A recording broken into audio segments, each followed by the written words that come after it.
Pokemon Let's Go Pikachu and Eevee are some of the most unique additions to the list of main series Pokemon games, not only simplifying the battle system and amount of Pokemon available in the game, but also revolutionizing the encounter system for encountering wild Pokemon, all while giving you more objectives to complete in a Pokemon gym than just beating the gym trainers and leaders for their badges. And while some of these changes are quite a welcome change, others have been criticized immensely for making Pokemon Let's Go extremely linear, clunky, and only good for shiny hunting or a first playthrough of the game. But what if I told you that all of the changes I listed above have shot the Let's Go games to the top of the popularity charts multiple times throughout the years when it comes to speedrunning? And in order to understand how and why, let's start off by understanding what makes this game so different from the rest and find out why it might just be the best. When it comes to learning the basics of speedrunning Pokemon Let's Go Pikachu and Eevee, the game's become a lot more complicated than normal. First off, you have to completely turn off your brain to any abilities you've memorized since they don't actually exist in this game, get used to motion controls for catching wild Pokemon, and painstakingly get past certain gym requirements to enter each gym. Now, I know a lot of this already sounds like a negative experience, but in order to find buried treasure, we have to dig past the dirt. And one of the treasures we'll find is actually hidden in a certain gym challenge requirement, which is to obtain 50 total Pokedex entries in order to enter the Fuchsia City Gym.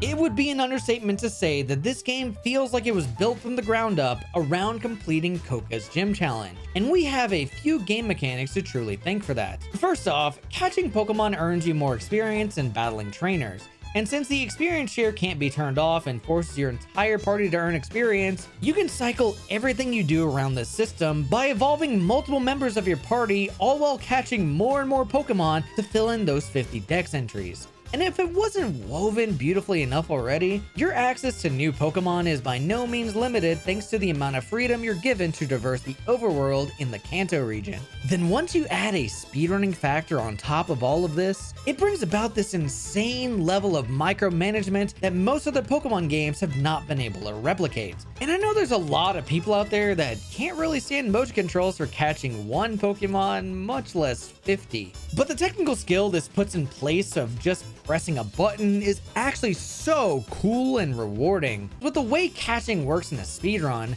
not only do you need to have proper timing to avoid wild Pokemon attack animations, but you have to make sure that the circle is really small before throwing a ball. Because a bigger circle not only means that you get less experience from catching, but it also makes Pokemon you're trying to catch more likely to get out of the Pokeball. And in order to combat these issues, speedrunners not only have to memorize attack patterns, but they have to adopt techniques that I totally didn't make up on the spot, called the Samurai Swat.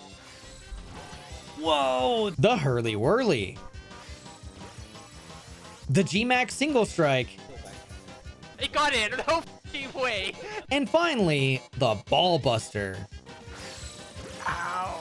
While we're on the subject of family jewels, keeping them clean and tidy is very important. Today's sponsor, Manscaped, has got you covered. Let me tell you, Manscaped's got some crazy good product that'll take care of you like no other. If you want the best bang for your buck on Manscaped products, look no further than the Performance Package 5.0 Ultra, featuring the all-new Lawnmower 5.0 Ultra electric trimmer. This beast right here takes grooming precision to the next level by keeping those family jewels tidy and nick-free with their next-gen dual skin-safe blade head that are now accompanied by an upgraded trimmer blade and interchangeable foil blade for enhanced performance. Changing out these attachments is so easy. It literally fits like a glove. And we can't forget about the Weed Whacker 2.0, which takes care of the annoying nose and ear hair. The Crop Smoother aftershave for when you're done with handling your grooming. For that final added layer of freshness, the Crop Preserver, a deodorant for your family jewels to help keep the funk at bay. And to top it all off, you'll receive 2 free gifts in the Performance Package 5.0 Ultra. The Boxers 2.0 and the Jewel Pouch is the perfect gift to take it all on the road. So what are you waiting for? Check out the link on the screen and head over to manscaped.com to get your hands on the Performance Package 5.0 Ultra today using promo code PulseEffects for 20% off, plus free international shipping and 2 free gifts. Even though we have these very legitimately named techniques to simplify the catching, the layers of high-risk, high-reward plays we need to figure out don't just stop there. Because one of the most important things things you need to figure out is when to switch out older party members for newer ones to build up your Pokedex. And it becomes even more complicated when you start to measure who's worth catching and evolving in a speedrun.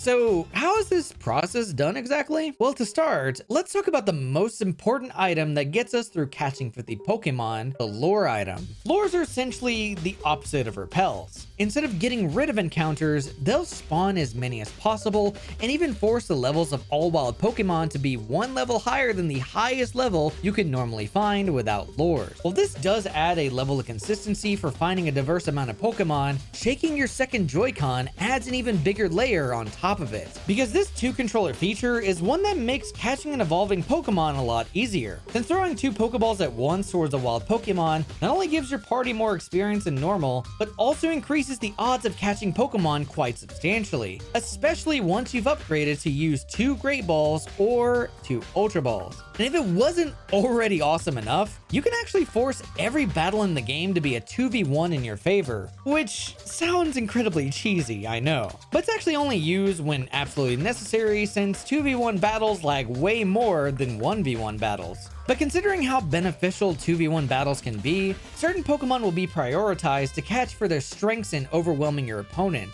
Pokemon such as Oddish destroy Brock's gym in place of Pikachu. Growlithe and Abra are not only good for evolving, but do a ton of damage starting from the SSN onward. And even something as obscure as Krabby can be extremely useful for random battles. And I think that's saying a lot when someone actually uses the Pokemon Krabby. But here's the thing, I've only mentioned the ally Pokemon thus far, which barely makes up for about 10 out of 50 total Pokemon to be entered into the Pokedex. The rest are kind of hard to describe since there's so much strategy around what you should be leaving or taking. Typically, the rule of thumb when it comes to measuring catches is unless it's rare or you can get that Pokemon on a later route, it's usually worth catching early on. Psyduck, Zubat, and Pidgey are prime examples of this concept, since you can evolve them quickly by catching them at a later route. Rattata and Geodude would also fall under this umbrella if it wasn't for their evolutions popping up so easily in the wild. As for the Pokemon we avoid, speedrunners usually never mess around with Pokemon that are difficult to catch due to their weird flying animations, catch rate, or type of balls that you have when encountering them. Because a lot of the time, the risk of catching them outweighs the reward you get for one extra Pokedex entry, which means that every Pokemon we attempt to catch will be a pretty reliable one to go for, with just enough diversity in the catches to make it super refreshing every time you do a run. Runs like this are just plain fun and complements what this game is trying to get you to do with the ultimate gym challenge, because nothing else we do to beat the game as fast as possible matters as much as this 50 Pokedex goal.